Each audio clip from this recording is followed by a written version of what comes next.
शाहिद अनवर, अगर नहीं जानते तो सुन ले। गरीबों काम पे आओ।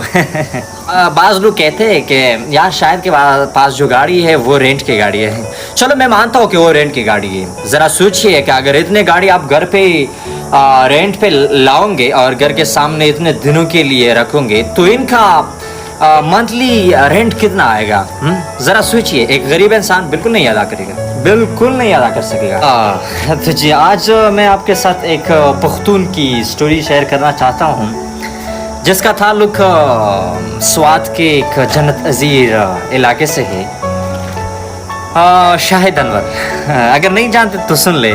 गरीबों काम पे आओ। शाहिद अनवर की स्टोरी कुछ इस तरह है कि 2011 में वो कराची चला गया और डेयरी की कंपनी में, डेयरी जो मिल्क बनाते हैं इसकी कंपनी में वो काम करने लगा। 2 इयर्स वहाँ पे 4000 की सैलरी पे वो काम करता रहा और फिर जब उन्होंने 2 साल काम किया फिर वापस अपने विलेज आ गए। फिर उन्होंने कोशिश किया, शुरू किया कि ट्रैवल एजेंट के साथ उन्होंने बातें शुरू किया और फिर वो मलेशिया चला गया। बॉर्डर क्रॉस किया, बहुत मुश्किलात उन्होंने फेस किए। जब मलेशिया चला गया तो वहाँ पे एक बंगाली के साथ काम करने लगा। वो उसके साथ तकरीबन 2 इयर्स वहाँ पे काम किया, लेकिन बात कुछ इस तरह बिगड़ी कि वो बंगाली जो था उन्होंने एक दिन शाहिद को कहा था कि शायद ये गाड़ी वाश कर दो, लेकिन शायद ने इनकार किया था और बंगाली ने थप्पड़ मार दी थी। और फिर शाहिद अनवर ने मजदूरी छोड़ दी कि यार मैं आपके साथ काम नहीं करूँगा। फिर मलेशिया से थाईलैंड चले गए। थाईलैंड में हालात इतने बिगड़े थे, इतने ख़राब हालात थे कि बिल्कुल वहाँ पे ज़िंदगी गुजारना उनके मुताबिक मुश्किल था। फिर अपने बाप के साथ कंटेक्ट किया कि मैं सऊदी अरब आना चाहता हूँ। बाप ने वीज़ा सेंड किया और फिर सऊदी अरब चले गए। सऊदी अरब में वो कुछ काम करता रहा, वहाँ एक कंपनी में वो हायर हो गया और तकरीबन काम करते करते वो उनको 2500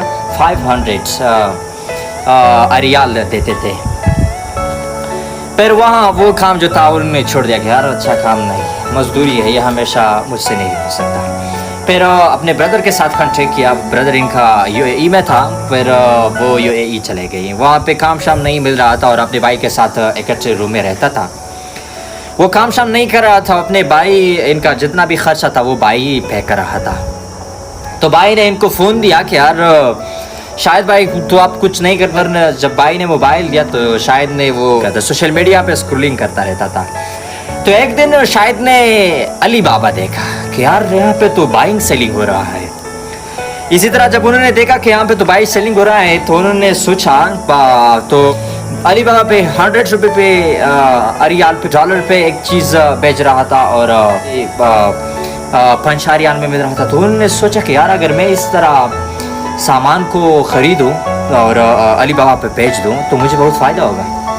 तो उन्होंने 7000 रुपया अपने जो रूम के लोग थे वहाँ से इकट्ठे किए और फिर उन्होंने शूज़ ख़रीद लिए। जब शूज़ ख़रीद लिए तो उन्होंने अली बाबा पे उन्होंने भेज दिए। तो उनको बहुत प्रॉफिट हुआ कि कहने के मुताबिक वो मंथली प्रॉफिट हो रहा था इनको। तो उन्होंने फिर ऐसा किया कि उन्होंने कहा कि ये मल जो है इस यूएई में इतना प्रोटेक्शन नहीं है। उनके कहने के मुताबिक कि मेरे जहन में आ रहा था, मैं इतना नहीं जानता था, लेकिन मेरे जहन में आ रहा था कि यार यूनाइटेड स्टेट्स जो है, अमेरिका जो है, ये इनकी स्ट्रांग पॉलिसी है, ये बहुत सेफ मुल्क है। तो उन्होंने ब्रदर से कहा कि मैं यूएई में जाऊँगा। उनके कहने के मुताबिक कि ब्रदर हंसने लगा कि यार वो एमपीए का बेटा नहीं चला गया और शायद किस तरह चलेगा अमेरिका। तो शायद के कहने के मुताबिक कि मैंने बहुत मिन्नतें की कि यार मुझे वीज़ा जिस तरीके से मुझे पासपोर्ट एजेंट से दिलवा दे ताकि मैं अमेरिका जाऊँ। तो फिर मिन्नतें करते करते और वो अमेरिका चले गए। तो फिर इसी तरह इनको बिजनेस को बढ़ाना शुरू किया। फिर अमेज़न पे आया और अब देखिए इनके साथ ऐसा गाड़ी है कि मुझे नाम भी नहीं आ रहा, फरारी, मर्सिडीज़, ऐसे ऐसे गाड़ी है कि यार हमारे जैसे लोगों को तो इनका नाम भी तो बाज़ लोग कहते हैं कि यार शायद के पास जो गाड़ी है वो रेंट की गाड़ी है। चलो मैं मानता हूँ कि वो रेंट की गाड़ी है। ज़रा सोचिए कि अगर इतने गाड़ी आप घर पे رینٹ پہ لاؤں گے اور گھر کے سامنے اتنے دنوں کے لیے رکھوں گے تو ان کا منتھلی رینٹ کتنا آئے گا؟ ذرا سوچئے. ایک غریب انسان بالکل نہیں ادا کرے گا, بالکل نہیں ادا کر سکے گا. تو یہ ایک وہم ہے. انہوں نے مشکلات بہت فیس کیے ہیں, اس لیے وہ کامیاب ہو گیا. تو زندگی میں رسک لینا از ویری امپارٹینٹ. اگر آپ رسک لو گے تو آپ کو انشاءاللہ کامیابی ملے گی.